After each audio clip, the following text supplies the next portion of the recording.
Okay, everybody, David Parsons here. This is Nostalgia Trap. I am ready to go if you are. This week we're talking with Jason Wilson. I was very excited to speak with Jason this week because he's someone we've had on the show before. He's a freelance journalist. You've seen a lot of his work in The Guardian. He writes about the far right in America, extremist groups, militias, all that fun stuff. Certainly a topic we like to get into on this show, and certainly a topic that people are going to be talking about a lot in the wake of the Capitol riot, but also in the wake of, I think the significant political realignments we're witnessing in real time right now with the Biden administration coming in. Georgia was huge, as we talked about on the live stream last week with Justin Rogers Cooper. Check out our live streams, by the way. We're live every Thursday at 1 p.m. Pacific time. Talking about all this stuff, but I wanted to have Jason on because he has a lot to tell us about the sort of the groups that were actually at the Capitol, who they were, like Boogaloo Boys, Qanon, all that stuff. He kind of has a detailed knowledge of the lay of the land and shares it with us here and gives us a little bit of an idea of what's actually going on. So I hope you enjoy this. As I said, we've got live streams every Thursday on our YouTube channel, 1 p.m. Pacific time, and bonus episodes about movies, pop culture, etc. on our Patreon for those that are supporting the show. We really need it because we are independent journalists as well, and not supported by any major institutions other than our listeners. So patreon.com/nostalgiatrap is where you can do that. Thanks so much and enjoy this episode. Here is me talking with Jason Wilson. All right, Jason Wilson, I was thinking about you all last week as we were watching the MAGA hordes, or whatever we're going to call them. I think that's part of what I want to ask you. Storm the Capitol last week. I'm wondering how you felt watching that, because I feel like, Americans had different responses to it, but you've been covering the rise of the far right for years. Was it shocking to you or not shocking? Let me see. That's always a tough one to answer. Not surprising, I think. Not surprising. In fact, I had been on Democracy Now! That morning, and I said, well, I think there's going to be some violence today in D.C. And, it's not hard to predict because they were openly kind of, people in that movement were openly planning for that kind of thing to happen. So, not surprising, but I think we need to retain our capacity to be shocked, maybe, or disturbed by each kind of low that is plumbed by this movement. So not surprising at all. I mean, look, here's the thing. I mean, here in Oregon, they busted into the State House in December.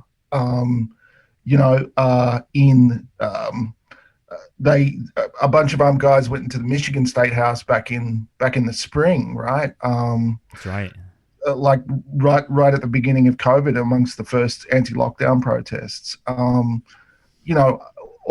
over the. I mean, I could give you a million random examples. Yeah, I was thinking there's so many different things you've written about, but it seems like maybe we can get into how the moment has changed. Maybe just even in Portland with COVID, because it seems like I don't know. When Trump correct me if I'm wrong, with the far right and their sort of politics have changed a lot since Trump became president. I'm thinking about like when we were all sort of concerned about the alt-right and Milo and that sort of cartoonish alt-right that was around a lot and we associated with the rise of Trump in 2016. It seems like that moment has changed. I wonder how did COVID change the far right's approach? I feel like COVID has acted as a kind of pressure cooker almost, I'm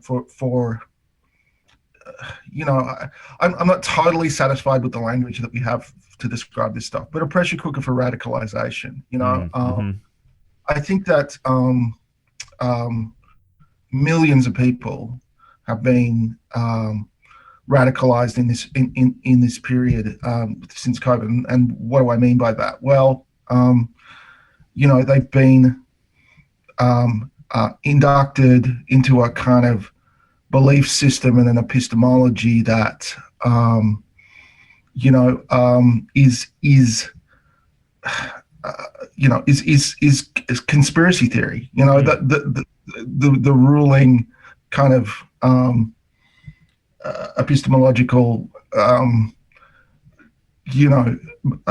process that they have is conspiracy theory, and so and it's also melded a whole bunch of conspiracy-minded beliefs, individuals, and subcultures together. That's what I was thinking is that there's a whole confluence of I think it's to the average American that doesn't follow this stuff, it's sort of confusing because you hear about QAnon, you hear about white supremacist groups, you hear about militias, you hear about sort of like a lot of different actors at once.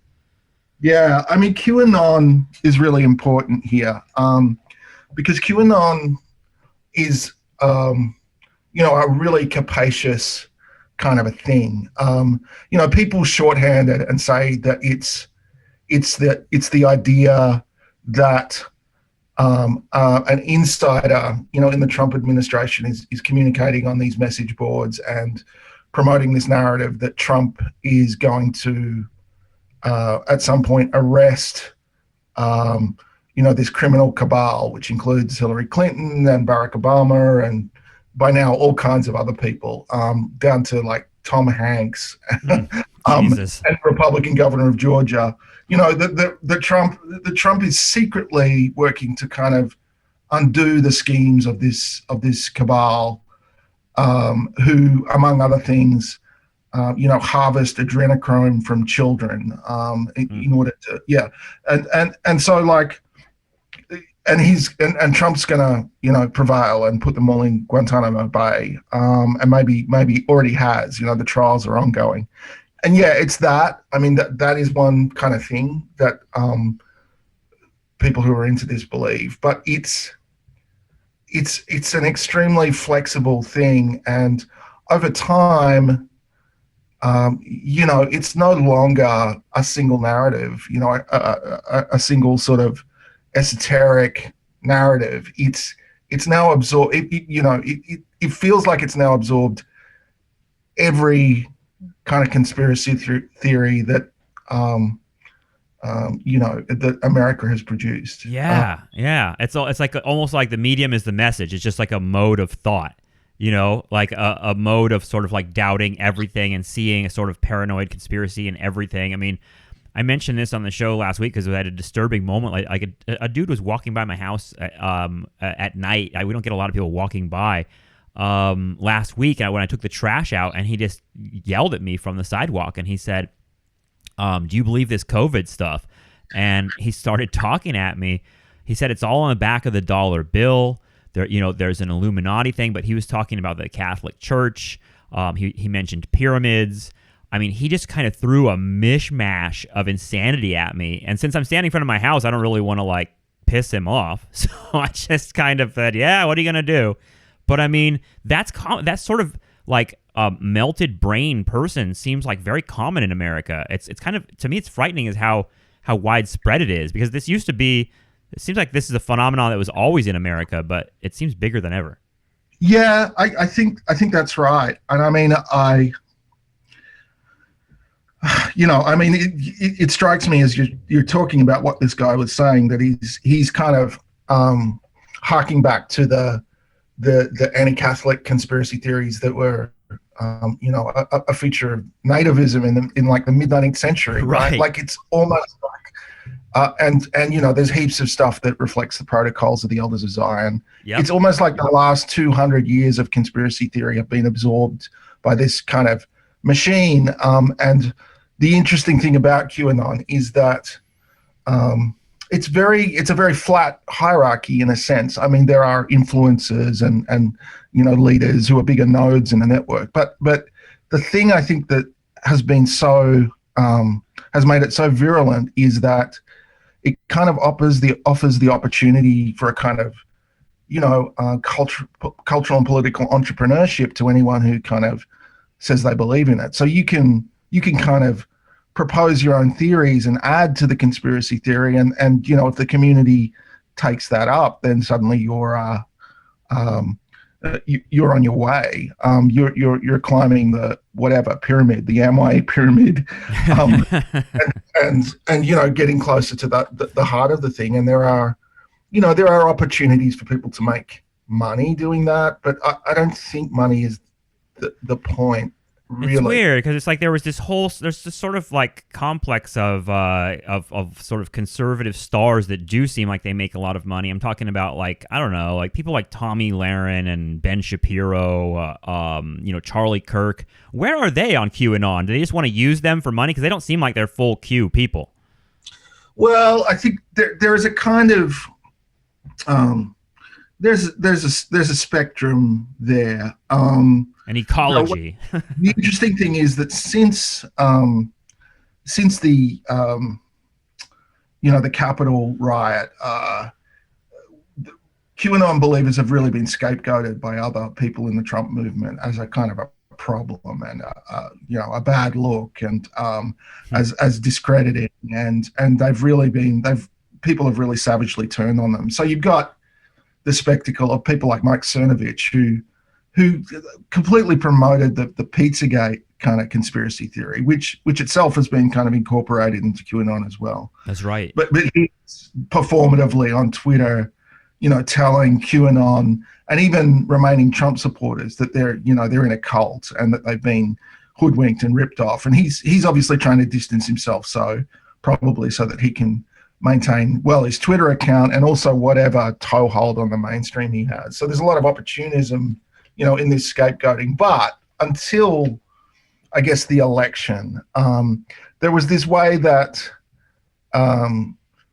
conservatives who had to sort of present, a certain kind of rationality in order to keep doing what they did, in order to keep being on cable TV and in order to keep appearing at,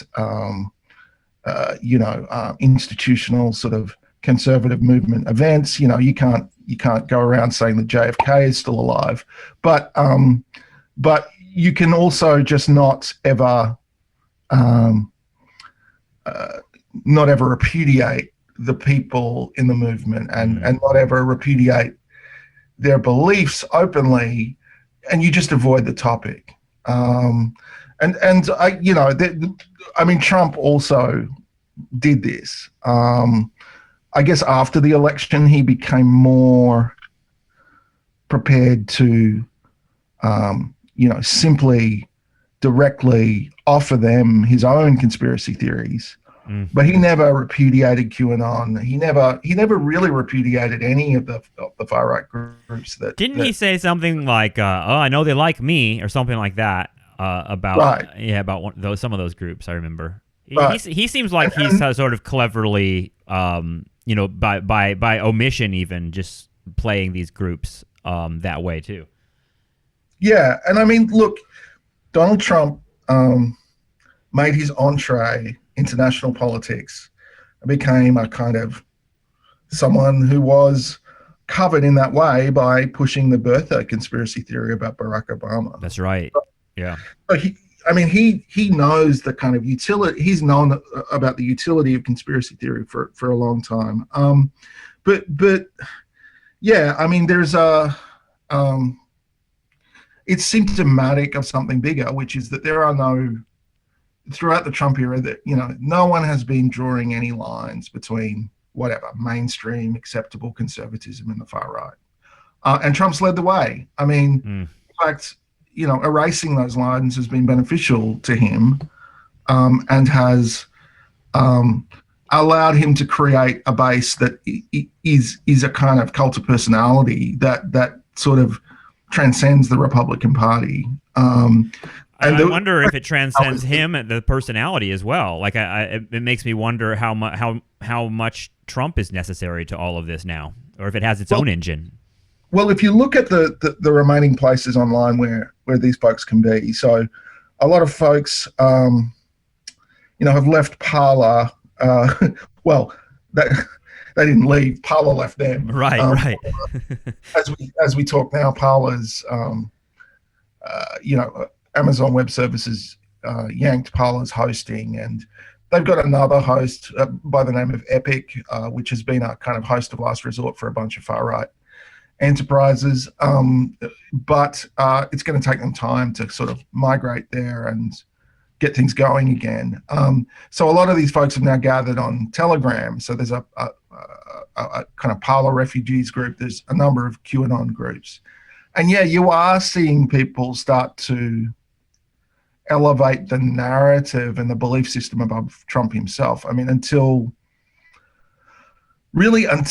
I guess last Friday, the 8th, when Trump, basically conceded the election. Right. Something he had never done.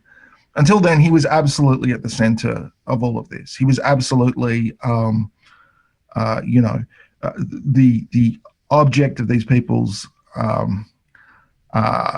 striving and adulation, and was really seen as a kind of messianic figure. Messianic as the person who would redeem America. Let's put it that way. Right. Right. And but now, since he did that, that was a deep wound, obviously, for a lot of people. And now you do have people in the QAnon movement who are sort of, maybe they're looking to set Trump aside. But I would say at the moment, everything's very fragmented. The entire movement really is in a kind of disarray. There's not united. I wonder if you can tell me a little bit more about that, because I was reading your piece on the Boogaloo movement, which is, you hear these words, and I think that again, like quote unquote ordinary Americans who just read the mainstream media might pick up these words here and there, but when I started reading your piece, I realized there's such a more complicated politics than even something like Boogaloo. I know it's a long story, but can you give me just like what is Boogaloo, and where are they right now on all of this? So. It's the word Boogaloo comes from the title of a movie about breakdancing in the 80s. It was a sequel to Breakers, so it was Breakers 2 Electric Boogaloo. Right. And that long since has been an internet meme for to connote like a sequel. Something to Electric Boogaloo. In this case, people took it up on 4chan on one of the boards there, which is a weapons board. Mostly firearms. They took it up to mean that. Well, they took it up to indicate their belief that a second civil war was on its way. So Civil War II, Electric Boogaloo. Wow, I didn't realize that. Yeah, so as a concept, so explicit. It's in kind of widespread use across the far right. The idea of the Boogaloo or the Boog. Right. But it also became a kind of a movement, a subculture. Now, in the main, that movement presented itself as a kind of irony-drenched, insurrectionary, right-wing libertarianism, I guess. Mm-hmm. a kind of, which expressed a kind of radical commitment to, their understanding of the Second Amendment, of the right to bear arms. So, I talked to a number of them, and their idea was whatever the government has, whatever weapons the government has, we should be able to have too. So, tanks, nukes, fighter Would you jets. describe them as? I mean, I think this is part of the article, the piece you wrote, but like, are these white supremacists? What is their ideology beyond Second Amendment? And look, I mean, white supremacists, neo-Nazis, the most sophisticated ones are, not even the sophisticated ones. They're constantly they're opportunistic, and they're constantly looking for opportunities for entryism. But on the other hand, the call was always kind of coming from inside the house with the Boogaloo movement. They didn't, necessarily particularly police their own ranks particularly well, because, they're also against political correctness, and they're against you know, doxing and cancel culture. And so, like, you know, they're not really policing their ranks. So there were always neo-Nazis involved with this. And the idea of the Boogaloo was something that the most radical kind of neo-Nazis were always kind of using as a sort of a meme or a shorthand for what they saw as coming. But, you know, like, again, it's, I mean, like QAnon, I guess it's a kind of apocalyptic belief system. It's a very Manichaean sort of, you know, dualistic belief system, and the people that they demonize are actually federal agencies, particularly the ATF. See, that makes me think of the 90s and Timothy McVeigh, and I'm always trying to like sort of wrap my mind around the connections between that period and this period. And I know it's been a long time, but it seems like that was I mean, people that weren't alive or are young now and don't remember that. I mean, the 90s were a war between these groups and the ATF and these other federal agencies. Right, and you know, the thing had been that you know, while Trump was in the saddle, you know, most Trumpists and, you know, the far right groups who were keen to support Trump were kind of like, you know, back the blue. You know, they're essentially, you know, these folks are authoritarians.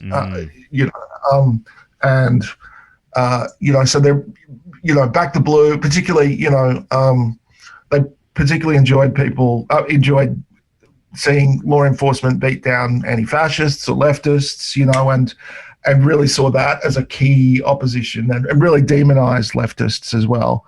But along with QAnon, the Boogaloo Boys, most Trumpists, at least for the period of the Trump administration, were sort of pro-police, you know, system loyal, is one way people put it. You know, and wanting to see Trump wield state power against their perceived enemies. But the Boogaloo Boys, along with, you know, well, apart from accelerationist neo-Nazis who also want to destroy the United States and, you know, build a kind of white ethno state on the ruins. The Boogaloo Boys were one of the few parts of the far right that emerged during the Trump administration who were, insurrectionary, I suppose is the best way to put it, who were looking to duke it out with the state and looking forward to a period where, you know, the state just simply didn't have the capacity or the authority to prevent them owning, you know, a machine gun. And so that was obviously attractive, made them attractive as a kind of target of infiltration, co-optation by neo-Nazis. But, you know, it was also a sort of, it also prefigured what has kind of happened since the election, where, I mean, you know, what happened at the Capitol in terms of apparent Capitol Police collusion, or at least permissiveness in allowing people into the building, that was not repeated later in the night. And I don't know what happened kind of in downtown DC that night, but it was the first time I've seen cops really laying into Proud Boys and Trump supporters. I loved those videos, and then I interrogated that love because I was like, "What am I loving here?" Right. It's police brutality, right? Right. I mean, but I mean, that has kind of, you know, in response, what you found is that a lot of people have. Again, people who hadn't previously, people who had backed the blue previously, people who assumed, I suppose, that the police had their backs, have now maybe started moving in a more anti-government, and potentially eventually insurrectionary direction. They've suddenly really interesting. So it's like, they have this contradiction at the heart of their movement, which is sort of like, well, we're libertarians, but we also like to see state power used against our enemies. But when the state power is used against them, all of a sudden they're sort of like interrogating that. It seems like an attitude towards the police is a dividing line even among these far right movements. Yeah, I mean, it comes at a price, though, right? And I think that what we're going to see is, what is it? 40 people already have been charged as a result of the events at the Capitol. There will be more.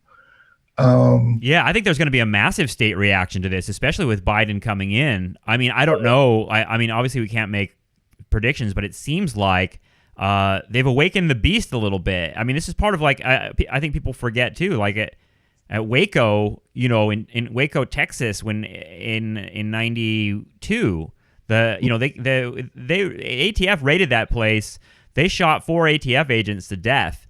And the FBI and U.S. military came back and burned all their children to death and killed 100 people. I mean, really, it was just the absolute brutal state terror exacted upon this group. And I'm like, this was Ruby Ridge, etc. The state doesn't shy away from wiping out its extreme opposition, and it seems like we might have reached that point. It could be. I mean, the other piece of context there is that.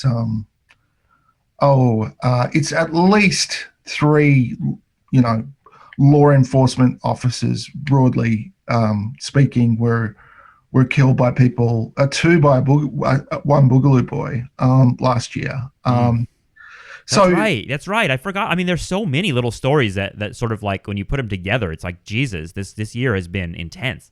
I mean, I don't think anyone on the left has killed a cop. I mean, you would know better than me. I would think it would be the 70s or the 80s. It's a long time ago. A leftist, politically motivated assassination of a law enforcement officer. I mean, I'm thinking about Christopher Dorner in L.A., but that I don't know if we'd call that leftist. That was more like a complicated case, workplace dispute kind of thing. The blue guys kind of venerate him as well, so he's ambiguous, I think. But isn't that amazing? That's actually a good example, because there's like a guy who's his story could be sort of co-opted by any group, right? Yeah, I think that's right. So you're right. I mean, I think that, but also, I think that Capitol attack, it's a little like, I didn't coin this, but I've heard it described as MAGA Charlottesville, Yeah. Like in the sense that people are going to have to make choices now, that people are seeing consequences. And so either you can drop the whole thing and return to more normative kinds of forms of activism and politics, or get back on your couch, or and just disengage altogether, or some people will be further radicalized, both through the efforts of opportunists like the neo-Nazis who are on Telegram saying this is our chance to radicalize a whole lot of normie MAGA people, or through forms of self-radicalization, which are can be remarkably effective in turning someone into a killer. That's the other part of this that scares the shit out of me, is as much as I think about like, okay, maybe there won't be a spectacular sort of culmination of all the all these groups showing up at the inauguration and shooting it out on the streets. Instead, to me, there's this sort of like longer boil of like these lone wolves, and that seems like something we've been dealing with in America for a long time, but it with an ideology that's there on the internet that's kind of ready-made for them. It seems even more dangerous than, I'm thinking about all the mass shooters and different like lone actors.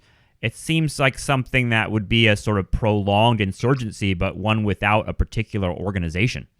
Well, and look, I gotta say, I've been trying to kind of point this out for a while because really from last summer, um, the most worrying stuff that I was reporting on. So like I got leaked.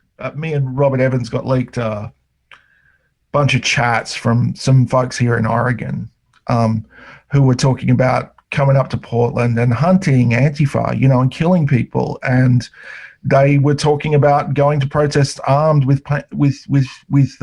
airsoft guns and bear spray, which is illegal, to intentionally walk into a situation where you're going to use that stuff to hurt people. And they did it. They did it. They planned it. They talked about it. They did it. And the talk in their chats was eliminationist. Now they were not.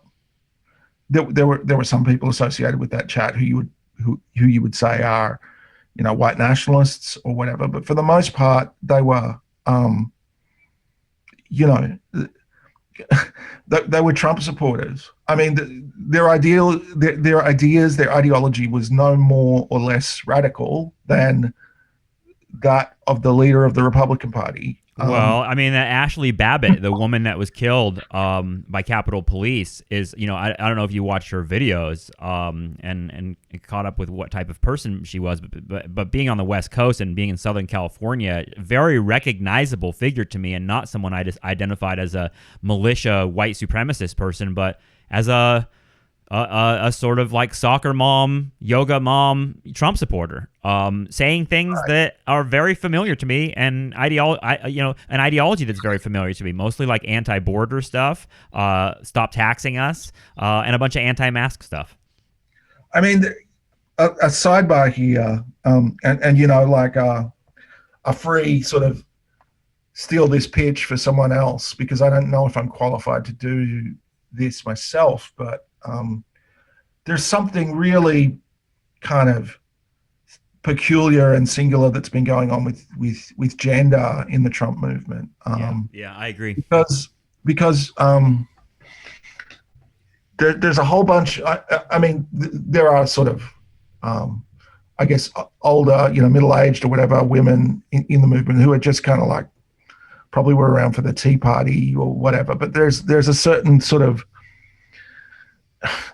cohort of younger women who had this space within the movement to be sort of quite entrepreneurial, to be at the center of organizing, to be really aggressive in the way that they talked and conducted themselves, in a way that maybe hasn't always been possible for women to do in conservative politics, or, has been, but is also kind of interesting. And yeah, in that sense, I found her really recognizable as well. I'm thinking about like Tommy Lahren, of course, and like Caitlin Bennett, the gun girl, and like this sort of like influencer culture that it's almost like MAGA and all that sort of created a landscape for influencers of all types, and that's the sort of like girl power version of it. But there's also like the language. I mean, again, like, so I grew up around a lot of conservative women, and the sort of attitudes around masculinity.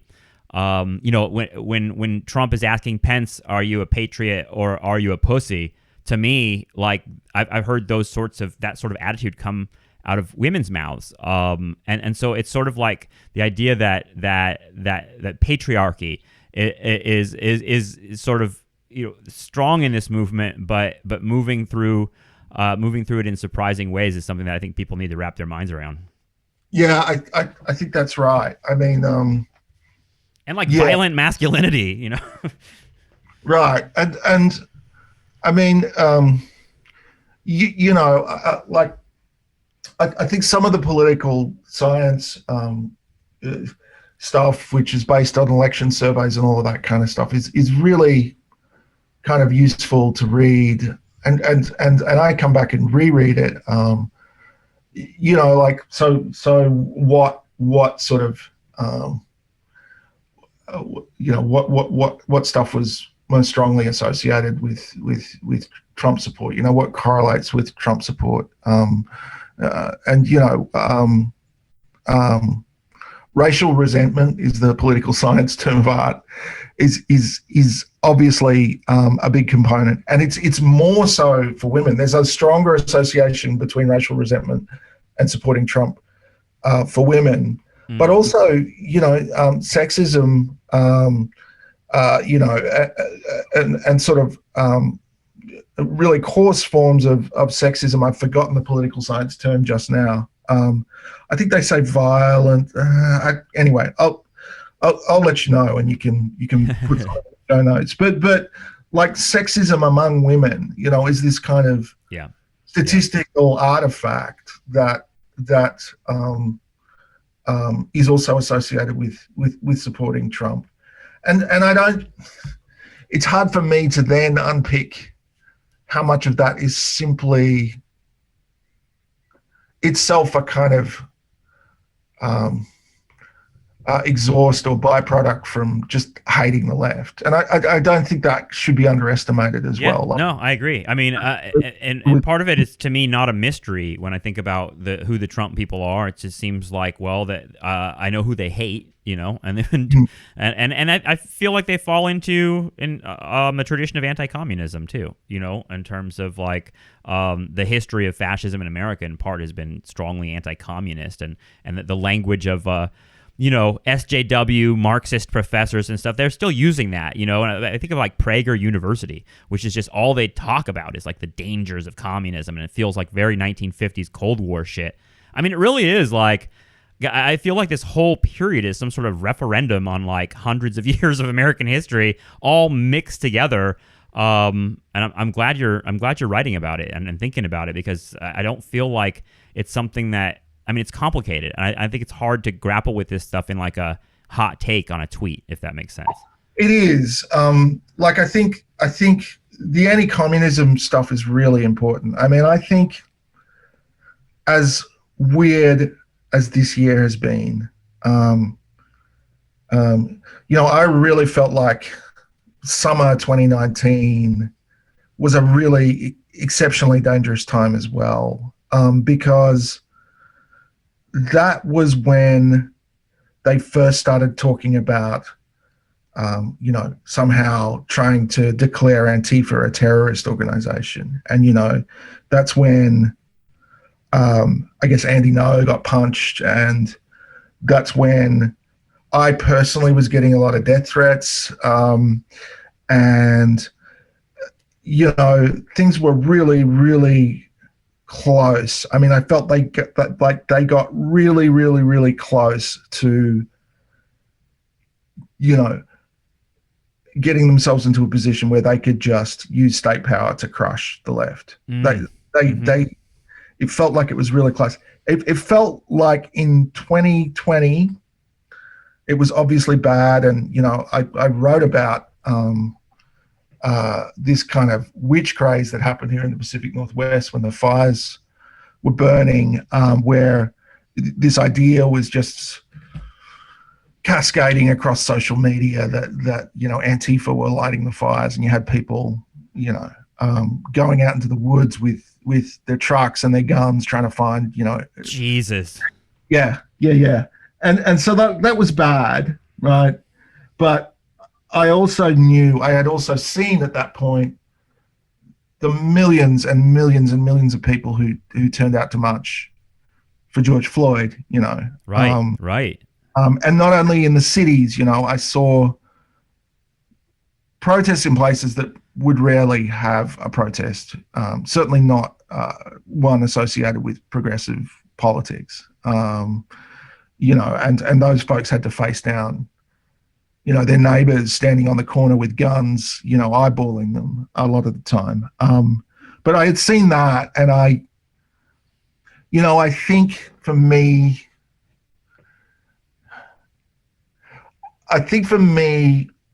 in retrospect, that something came off my shoulders back in June, when Trump, cleared Lafayette Square to walk across to the church, and Mellie from the Joint Chiefs went with him, and then Mellie immediately understood that he had made a mistake, This is when Trump held the Bible up, right? Yeah. Yeah. And then Trump was talking about, like, I don't know, sending the 101st Airborne into fucking idiot psycho. Jesus. And I think in retrospect at that point, you know, I'm pretty sure I explicitly said this to myself. He's isolating himself. Like at that was the point where he really started to look isolated when he was talking about sending in the army, and the Joint Chiefs kind of said, actually, you know, we're not going to do that, more or less. Yeah. And it's like, it's almost like, you know, the state is turning, you know, the state and particularly like the military complex, you know, they're turning against Trump and sort of wanting to push him aside now. And it feels, I mean, part of it feels like a Pandora's box in which they sort of played this sort of populist energy for 4 years, and now they're going to try to put it back. And that seems like a tricky thing. Oh yeah, it's going to be very difficult for the Republican Party. You know, I think that, I mean, it's good for us as we talk here to disambiguate a few things. You know, there are Republican voters, there are committed kind of Trump supporters who are attached to him above the party. And then there's a smaller group of people who are prepared to go out into the streets, or, you know, other things escalating from there. And the problem that the Republican Party is going to have is that the committed Trump supporters, you know, are easily a big enough part of their coalitions that if those folks just didn't show up to vote, they'd be permanently locked out of power. Yeah, you know? Right. I mean, they keep saying 75 million people voted for Trump, and I'm like, yeah, but it doesn't seem like those 75 million are all on board with, like, storming the Capitol and killing cops. No, but enough of them are on board. I mean, well, half of Republican voters, you know, polled last week said that it was fair enough. Fuck. So does that? Yeah. So, Never mind. Jesus Christ. Yeah, it's 20% of the electorate, and you know, like, I don't know. I reckon that that group who are more into Trump at this point than they are into the Republican Party in general. I mean, how do you bring them back on board? Even if, say, like let's say they decide, you know, they don't especially like Trump anymore, or some of them decide that, as we were talking about earlier, that he's betrayed them and that he's not worthy of their loyalty. I mean, he's poisoned their mind against the Republican Party, you know, to such an extent that, I mean, look at what happened in Georgia. I mean, I think that's... I know, yeah, that stuff's huge, dude. Huge. I know. And that's when people like McConnell really, really started, you know, you know, running as quickly as they could from the blast area, which is Trump. But they're on the horns of a dilemma, which is that their association with Trump is poisonous when it comes to the general electorate. But, you know, by pushing Trump away, they're also risking pushing away the cult of personality that he has created. And he and the people around him, in part by manipulating stuff like QAnon, you know. So, yeah, I mean, you can never write these guys off because they are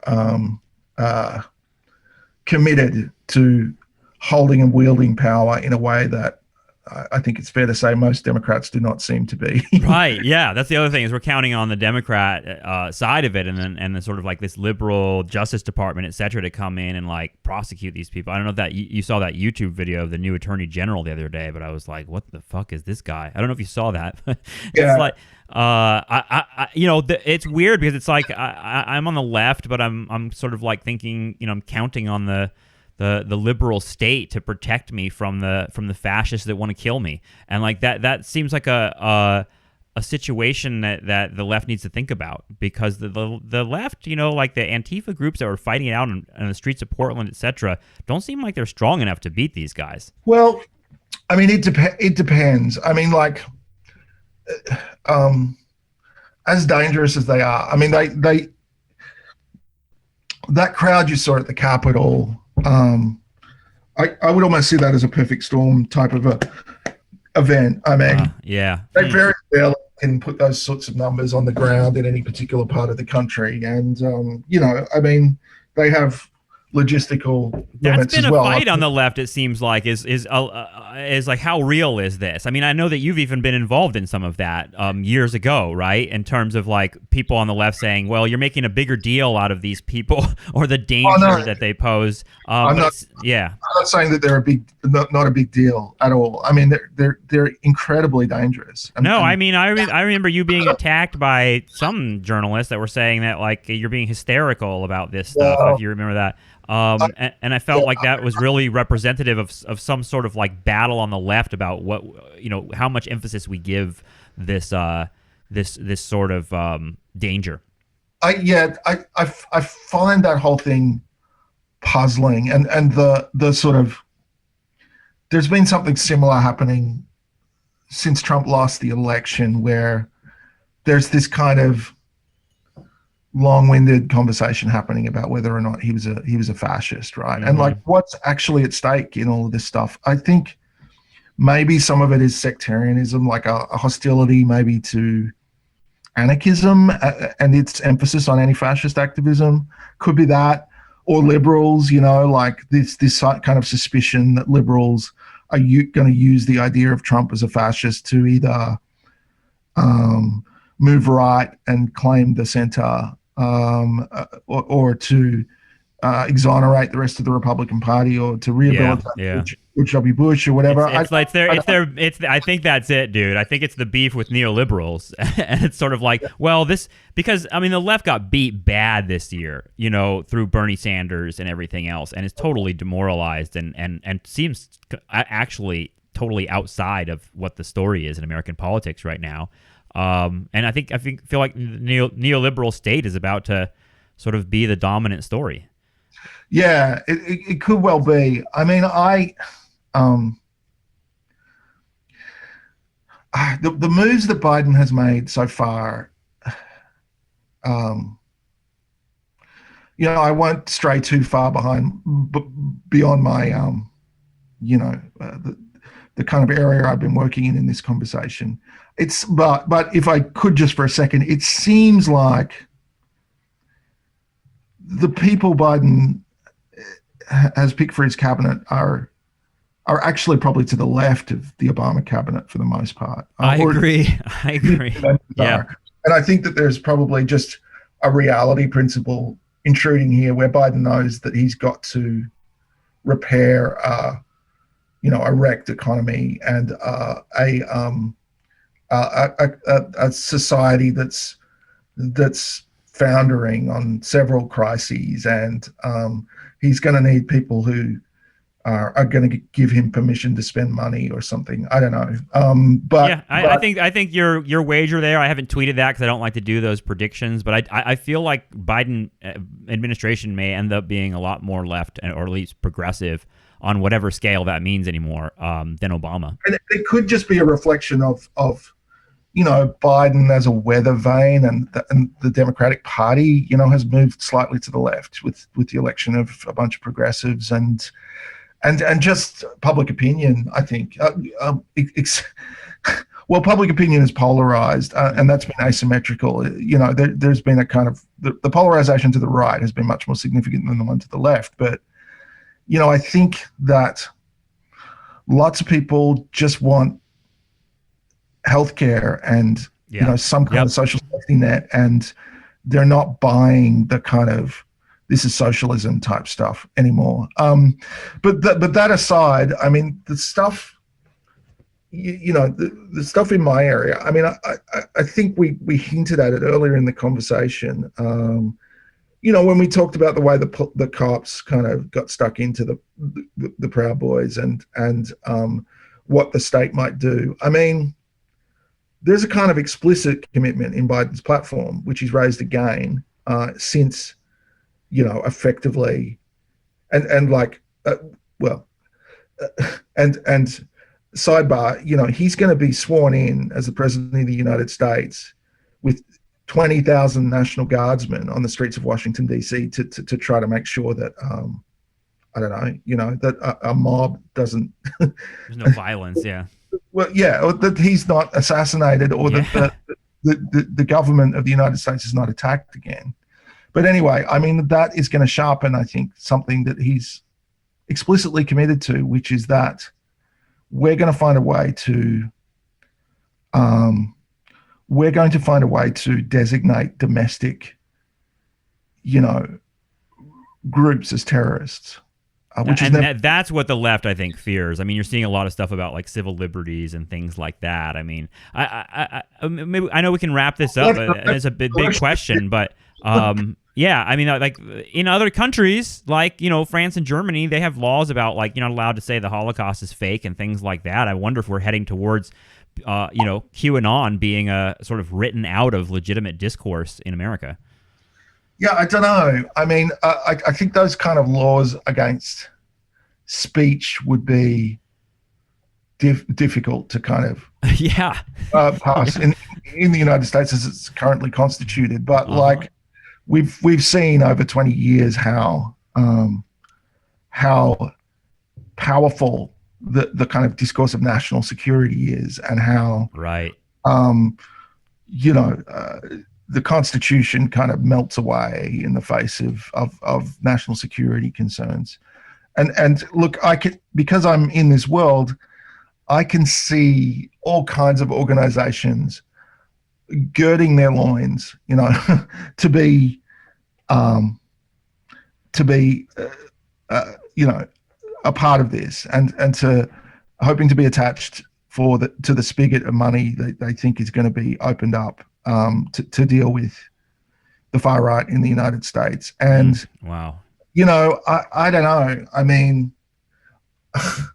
I don't know if the Biden administration is going to be the one that really draws down in the Middle East in a way that Trump never did.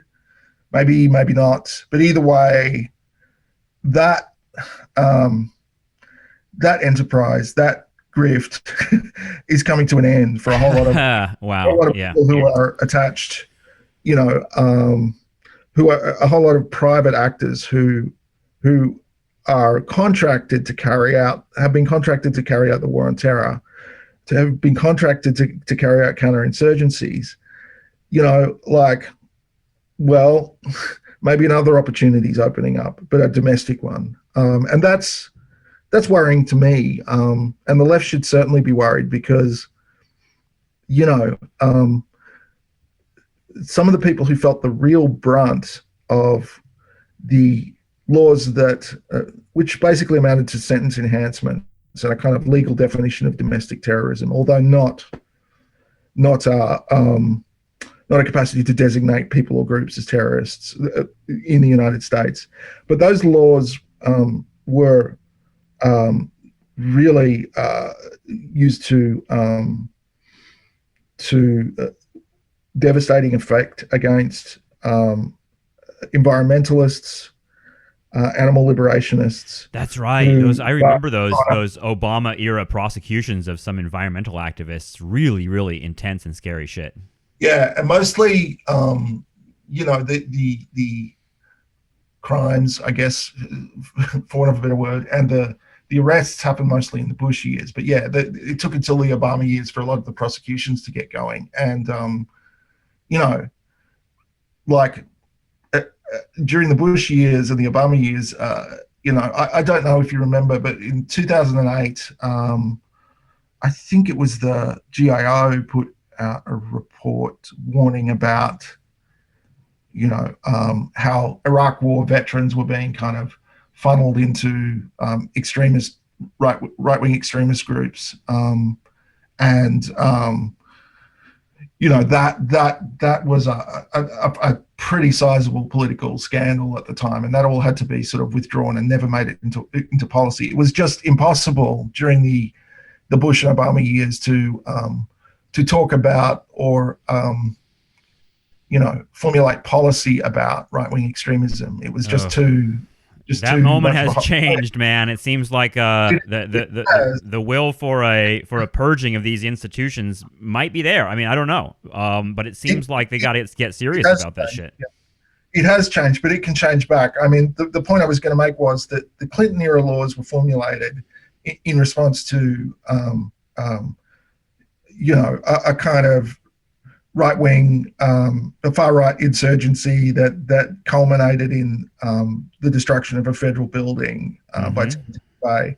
That's what they were responding to. But, after 9/11, when patriotism, was the property of the right, they were really just used against people who most people would understand as having been on the left and who had committed property damage but hadn't, harmed any human beings. So, that's the obvious concern, I guess, that you were talking to earlier, and that's something that I'm going to be, keeping a very close eye on in my own work going forward, because I think that's, where these laws land and whether or not it's possible to declare a resident or citizen of the United States as a terrorist. First Amendment, regardless of the First Amendment, is really important. Yeah. I mean, we're seeing it too happen, on through like these big media corporations and tech corporations, like Twitter and all the other ones, social media, sort of taking down all this stuff, and then the right reacting as if that's like a First Amendment violation. It seems like there's a lot going on there with the sort of confluence of state power and corporate power when it comes to speech. That's a part of the conversation as well. God, we're in such a, when I think about all the things you're describing here, Jason, it seems like my vision is of like the end of a Tarantino movie, like a Mexican standoff with everybody with guns aimed at each other. And you're sort of waiting to figure out how is this going to play out. But I always enjoy reading your reporting, which is so detailed and gets into the operation of these groups in a way that very few others do. But come back and talk to us again. This was really fun. Oh, I'd love to. It's always great to chat. And thanks for the kind words. And as always, I'm a loyal listener of the podcast too. So yeah, you guys keep up the good work as well. Thanks, Jason. We'll talk to you soon. All right. Bye-bye. Okay, intense, scary stuff. I want to thank my guest, Jason Wilson. Always good to talk with Jason. I hope you enjoyed our conversation. And like I said, we're talking about this stuff on our live stream every Thursday, 1 p.m. Pacific time. And we put up that audio for our patrons after the live stream comes down. So if you want to subscribe, it helps us out a lot. Patreon.com/nostalgiatrap. Thanks so much, and we'll talk to you soon. Take care. See ya.